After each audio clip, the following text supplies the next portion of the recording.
Well, again, the game kind of speaks for itself. Excuse my voice. I only raise my voice in enthusiasm, but yeah, I'm really proud of our players. One thing we know about our guys is that they're gonna keep playing. They're gonna quit. And there was never a time in the game where we felt like we were out of it.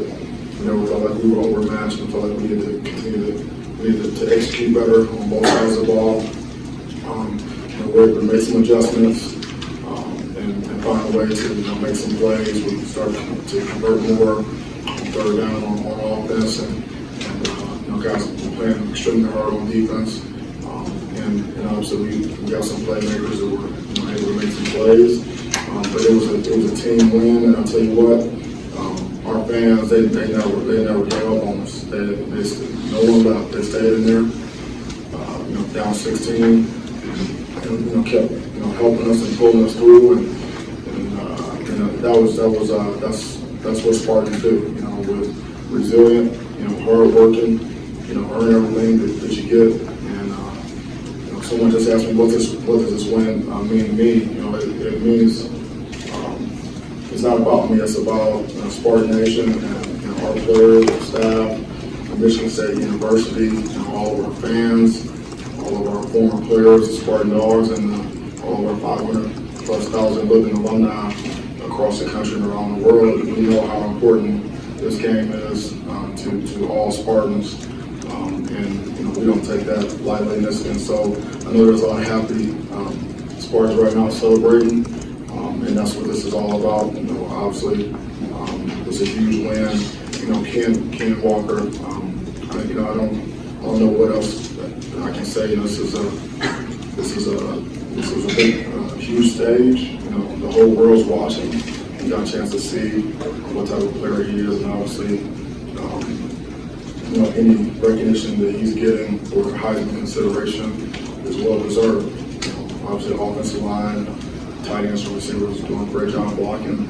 Obviously, he's a difference maker. So, just overall, just a strong effort for our team, and we're in the hunt. We have a strong opponent next week. We need to go on the road and play good football, and we got some things we can improve upon. But obviously, this is a game that we had to have, and so we're able to get it done. Start with Larry here in the front. Mel, to you, Ray. Slowing down the running game that has been so strong this year, how key was that in this victory, and how is your team able to do it? Well, really up front, it's about being gap sound, setting the edge, and building the wall. And we were able to do that on a fairly consistent basis in the game. We knew that they were going to run the ball quite a bit. We were really stout up front, and it was physical in the trenches. And we got the run support that we needed. And we wanted to make sure that we could contain their run game. And obviously we knew that we were going to have to force them to throw the ball, and if they could beat us doing that, then they would get us. But at the end of the day, stopping the run for the most part was critically important on defense. In the back left. In the back. The theme of keep chopping, we've heard it from you, we heard it from the guys today too. What does a win like this one here today say about your team and the kind of players that you have? Well, it says that, again, that they believe in what we're doing. They're a resilient group. They're very unselfish. They play for each other. It's important to them that they don't let each other down. So they're going to play extreme. They're going to play with extreme effort, and they're going to always play the next play. It's not about the scoreboard.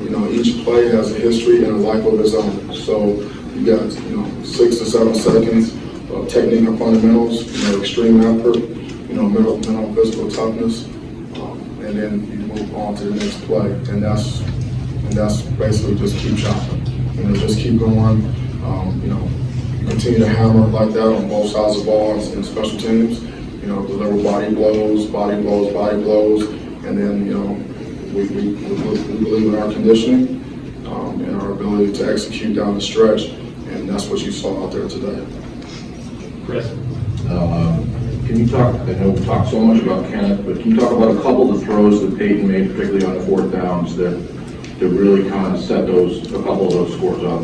Yeah, I mean, he was very calm, cool, and collected. You know, we talked in a team meeting this morning at the hotel.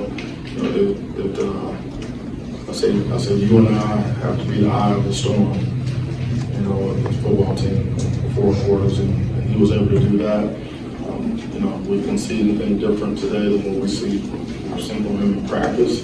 Where it really comes down to execution, and obviously on the other end, guys making plays. And so you know, that's what it's all about. And you know, it's not always going to be pretty. Football's not a game of perfect.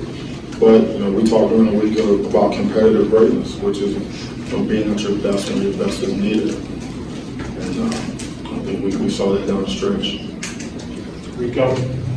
You know, you guys finished the game on a 23-3 run. What was said when the score was 30-14 to rally the guys? Oh, so we're still in it. I mean, we're in it. There's no such thing as a safe lead in college football. Games, they go forever. The clock stops all the time, and you know, it's just a matter of executing, getting a stop on defense. We actually were able to move the ball the entire game. We would just stall out. And so we had to take care of the ball, protect the quarterback, and we were able to sustain. And then, when you in a run game, if you don't go away from it, you're able to hammer.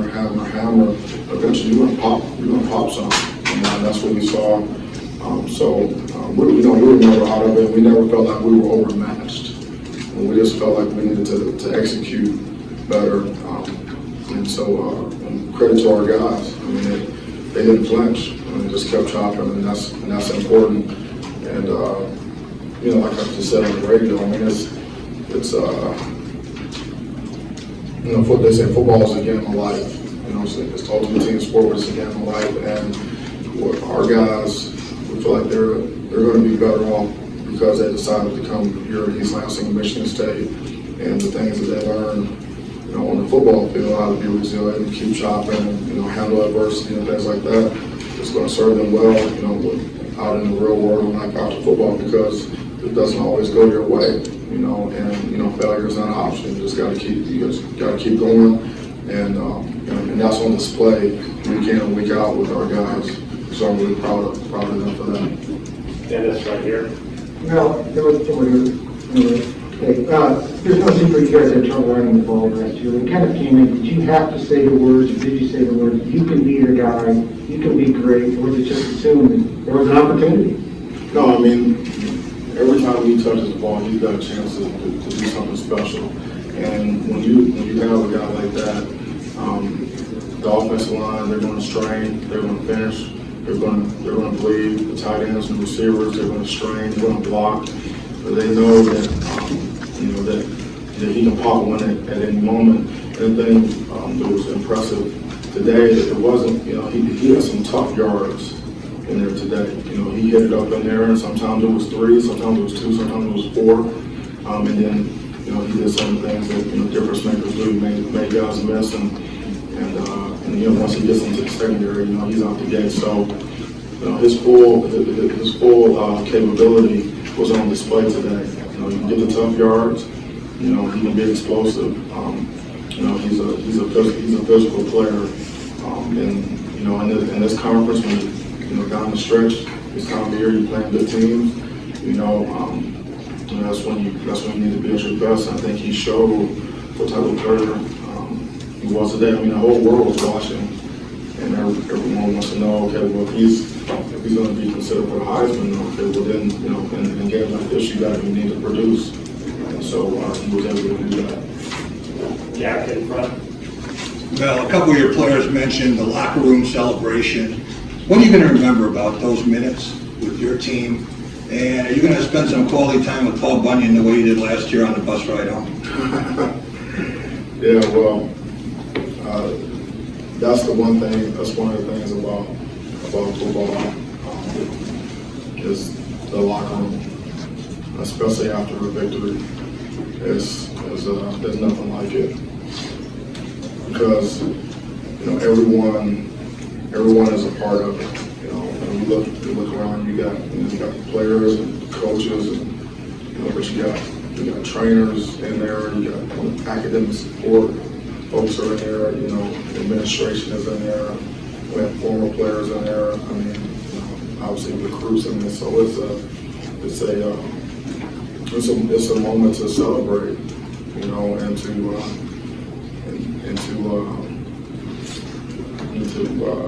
really just take note of a huge accomplishment. It is not easy to win football games. It's really difficult, especially when you're playing against, you know, good teams. And so when you can get a win and you get in that locker room, there's nothing like it. And to see Paul in there, you know, it's special. It's special. And I told him that he said, look at Paul, he's right here, he's happy, he's right here, where to go on. You know, he's in there. We're taking pictures with them, you know, guys are dancing, things like that. You know, my dad happened to be at the game, and he actually took a picture with Paul.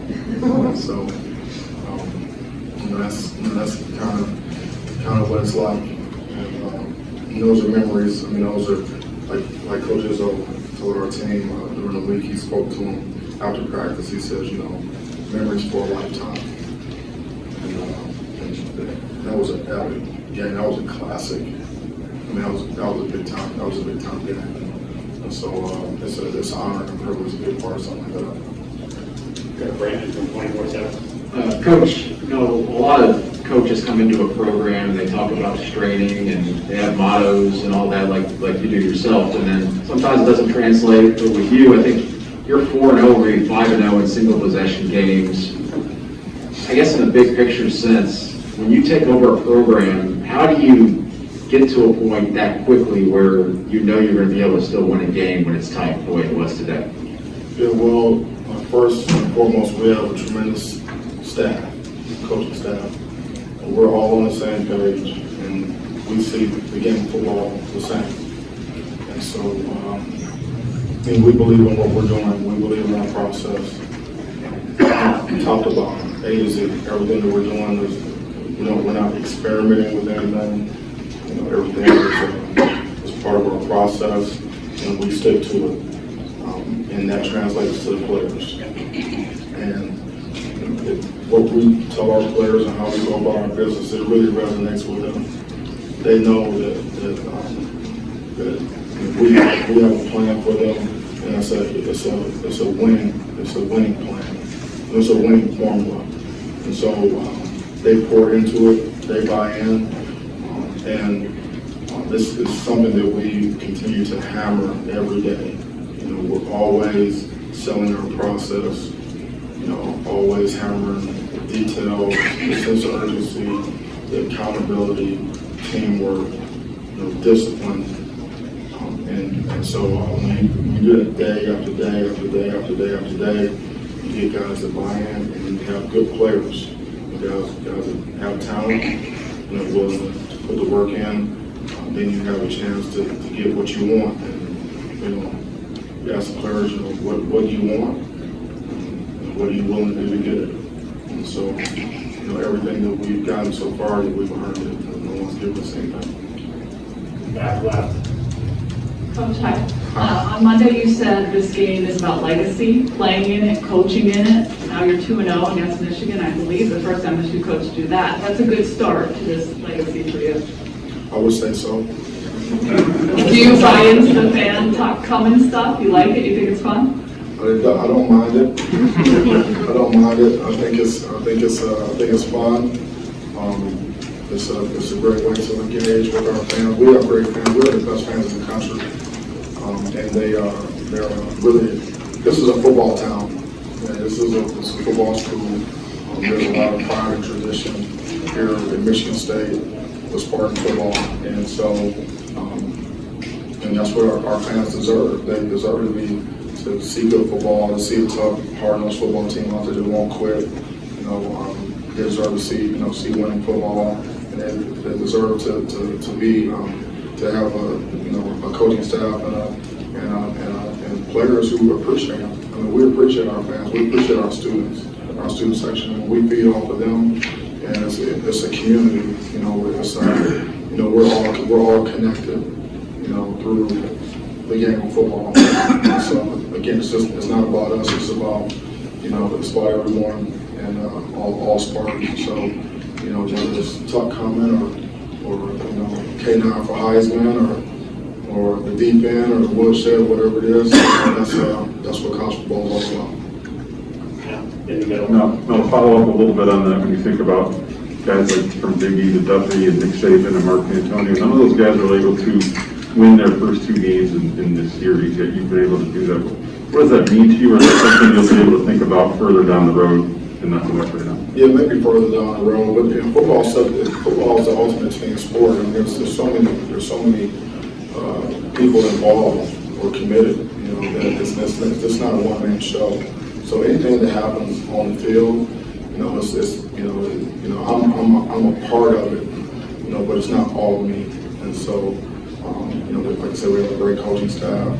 We have great players that believe in what we're doing, and we have great support, from in our administration and our fans, our former players. I mean, everyone's a part of it. So we say, winning the first 2 games, against the school down the road, it's never been done well. There's a first time for everything, but it's not about me. It's about everyone else is really a part of this effort.